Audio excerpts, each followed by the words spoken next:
La prostate est un organe qui a deux rôles spécifiques à l'homme. Ça permet de fabriquer le liquide séminal et ça permet de faire expulser le sperme de l'organisme de l'homme vers l'organe sexuel de la femme. Qu'est-ce qu'on doit faire pour maintenir cet organe en excellente santé jusqu'à la fin de notre séjour terrestre?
Bienvenue à Objectif Santé, votre chaîne de bien-être qui vous fera découvrir aujourd'hui l'attitude que vous deviez avoir pour ne jamais rencontrer les maladies liées à la prostate. Et pour ceux qui ont des maladies liées à la prostate, quelles sont les attitudes qu'il faut avoir pour recouvrer la santé aussi naturellement possible? Je suis docteur Nature. Je m'en fais découvrir la médecine de la santé. Que lorsque vous allez vous mettre à l'utiliser, vous vivrez longtemps, automobile, et votre vieillesse sera normale parce que c'est en fonction des besoins de l'organe que vous allez vous agir et vous devez avoir au moins 75 ans avant de commencer à faire vos bagages pour aller au paradis. Alors, que devons-nous faire exactement pour ne jamais faire une maladie liée à notre prostate? Il y a plusieurs choses à faire. La première des choses à faire, je vous dis, ayez un conjoint qui est à la maison avec qui vous allez vieillir. Si vous avez votre femme avec vous, pendant que votre envie est en train de décroître, elle-même son envie suit. Et l'envie de la femme disparaît généralement après sa ménopause.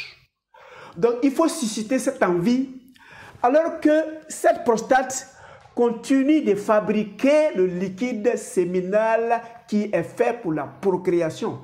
Donc l'individu, le garçon, garde ses pouvoirs de procréation. La femme, après la ménopause, elle est en vacances pour le restant de sa vie. Donc, pour ne pas que tu aies à dire, je vais démontrer devant cette femme-là que je suis garçon. Si quelqu'un commence à parler comme ça, c'est qu'il est avec sa fille ou sa petite fille. Pendant que lui, il a 60 ans, il veut sortir avec une fille de 18 ans. Parce qu'il pense être suffisamment nanti, avoir une belle voiture, il a une bonne richesse, il a une meilleure société, mais ça ne va pas te rajeunir. Toi qui crois que parce que la petite fille est venue chercher de l'emploi chez vous, il faut coucher avec elle avant de lui donner de l'emploi. Tu vas le faire, elle va l'accepter, elle n'a pas le choix, mais toi tu vas payer en ayant une maladie liée à ta prostate. Parce que quand vous allez aller dans le lit, tu es chef avant qu'elle n'accepte, mais le jour où elle va accepter, elle est chef parce qu'il faut que tu arrives à suivre ses besoins. Mais avec tes 60 ans là, tu dois te faire servir par quelqu'un aphrodisiaque que ce soit. L'aphrodisiaque n'est pas indiqué pour l'humain. Ceux qui les utilisent, généralement, ils ont fauté quelque part.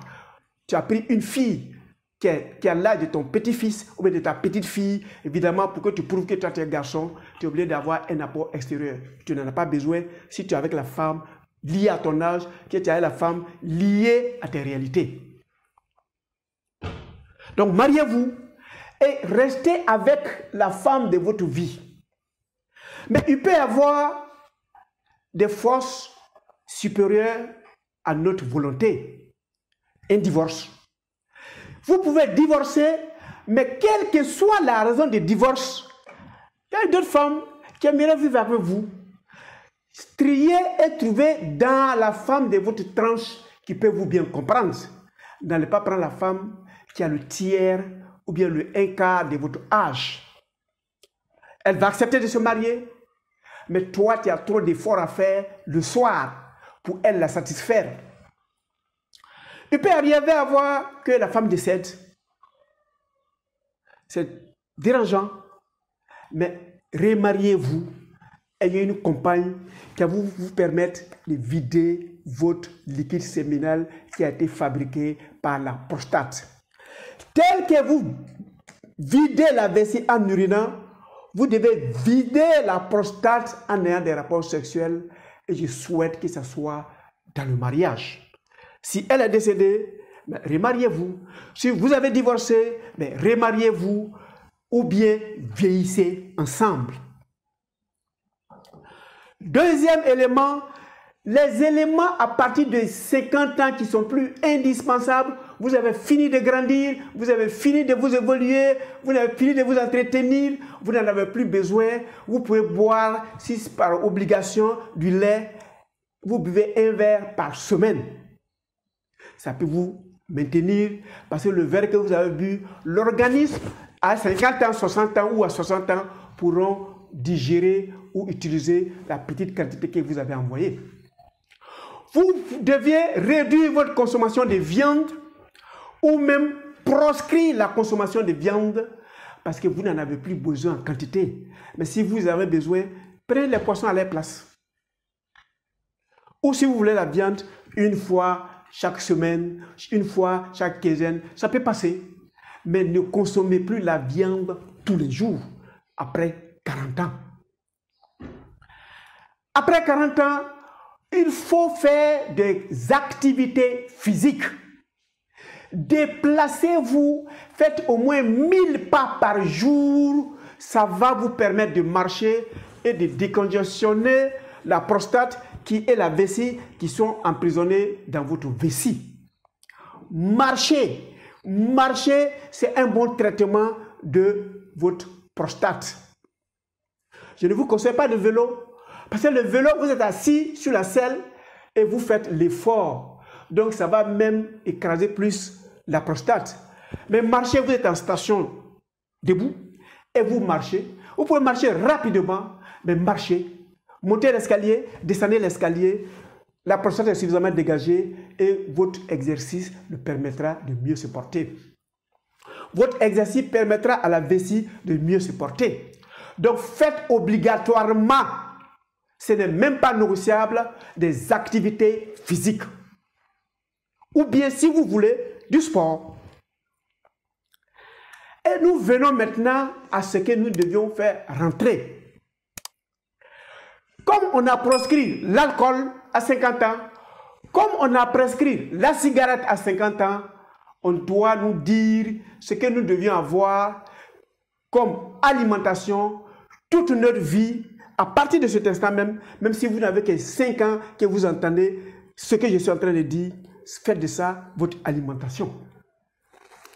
Vous avez vu, j'ai mis sur la table tout ce qui ressemble à la vessie, une boule, une boule, une boule, une boule, une boule, tout ce qui ressemble à la prostate. Tout est rond. Tous ceux qui sont ronds, naturellement, vont impacter sur la santé de la vessie, vont impacter sur la santé de la prostate. Ça, c'est une pomme. Et ça va vous surprendre si vous prenez une prostate que vous découpez et que vous prenez une pomme que vous découpez, vous allez voir que ça a la même présentation. C'est ici passe l'urètre. Ici en haut se trouve la vessie où il y a l'urine. l'urètre vient passer dans la prostate comme ça et ils sont sortis à partir du pénis. Donc, tel que vous voyez la présentation de la pomme, c'est comme ça est présentée la prostate si nous découpons. De deux côtés, passe au milieu votre prostate et puis en haut se trouve la vessie. Donc, voilà un bon élément. Pendant que vous mangez cela, il y a la capacité de pouvoir fortifier votre vessie, de fortifier votre prostate. À côté, j'ai pris comme exemple la tomate. La tomate est très riche en une substance qui permet même de donner la vitalité et la santé à votre prostate. Vous pouvez faire la salade de tomates. Je viens d'en faire pour vous montrer. La salade, il y a une grande quantité de tomates à l'intérieur et vous avez suffisamment de lycopène à l'intérieur qui permettra à rajeunir, à renouveler, à soigner votre prostate.